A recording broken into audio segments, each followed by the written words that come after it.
अब आपको 103 वर्ष के एक ऐसे व्यक्ति की कहानी सुनाएंगे जिसे 43 साल तक पहले जेल में रखा गया और 43 साल जेल में रहने के बाद अदालत ने अब उसे बाइज्जत बरी कर दिया जब उसकी उम्र 103 वर्ष हो चुकी है। और आज हम ये सवाल उठाएंगे कि ये न्याय है या अन्याय। ये तस्वीरें जो अभी आप देख रहे हैं ये लखन पुत्र मंगली की हैं, जो उत्तर प्रदेश की कौशांबी जेल के बाहर से आई हैं। 103 वर्ष का लखन, कौशांबी जेल से लखन की रिहाई हो रही है। 43 साल उसने इस जेल में बिताए और अब अदालत ने उसे बाइज्जत बरी कर दिया। लखन को हत्या के आरोप में वर्ष 1977 में गिरफ्तार करके जेल भेजा गया था। 5 साल के बाद उन्हें 1982 में निचली अदालत ने उम्र कैद की सजा सुनाई। लखन का कहना था कि वो निर्दोष है, इसलिए 1982 में ही उसने इलाहाबाद हाई कोर्ट में अपनी सजा के खिलाफ एक अपील दायर की। लेकिन इसके बाद जो हुआ उसकी विवेचना जरूर होनी चाहिए। हाई कोर्ट ने लखन की इस याचिका को स्वीकार तो कर लिया, लेकिन यह मुकदमा जानते हैं कितने साल तक चला? 43 वर्ष तक यह मुकदमा चला और इन 43 सालों में लखन जेल में ही बंद रहा।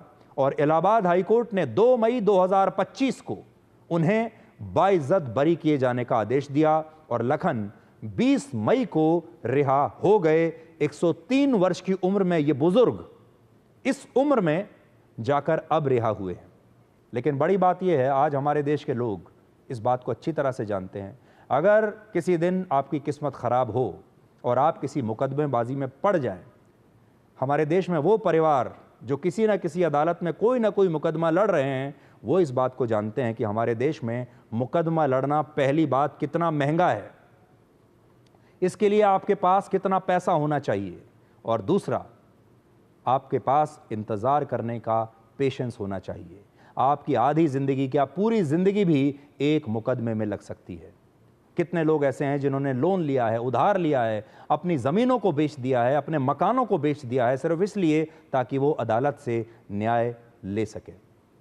और फिर भी हमारे देश की जो आखिरी उम्मीद होती है लोगों की, वो अदालत ही होती है। जब सब जगह से निराशा हाथ लगती है, जब कहीं से इंसाफ नहीं मिलता, तब आखिर में हर व्यक्ति आज भी यही कहता है कि मैं तुम्हारे ऊपर मुकदमा करूंगा, मैं तुम्हारे ऊपर केस करूंगा, मैं अदालत जाऊंगा और अदालत में अब तुम्हारे साथ में लड़ूंगा। हर व्यक्ति आज भी ये बात कहता है। सोचिए कितनी उम्मीद से हमारे देश के लोग ये बात कहते हैं। सुप्रीम कोर्ट जब हम जाते हैं तो सुप्रीम कोर्ट में एक गरीब आदमी लखन जैसा, क्या वो कभी एक वकील भी अफोर्ड कर पाएगा? क्या वो हाई कोर्ट और सुप्रीम कोर्ट में जो पैसा लगता है महंगे वकीलों को हायर करने का, मुकदमा लड़ने का, क्या ये हमारे देश के गरीब लोगों के पास है? इसलिए आज हमारे देश में जो लोग न्याय व्यवस्था को चला रहे हैं, उन्हें ये भी सोचना होगा कि हमारे देश में इंसाफ कितना महंगा हो चुका है और ये इंसाफ पाने के लिए पैसा चाहिए। और हमारे देश की गरीब जनता इसीलिए बिना इंसाफ के कई बार ऐसे ही इंतज़ार करती रहती है जैसे लखन ने किया।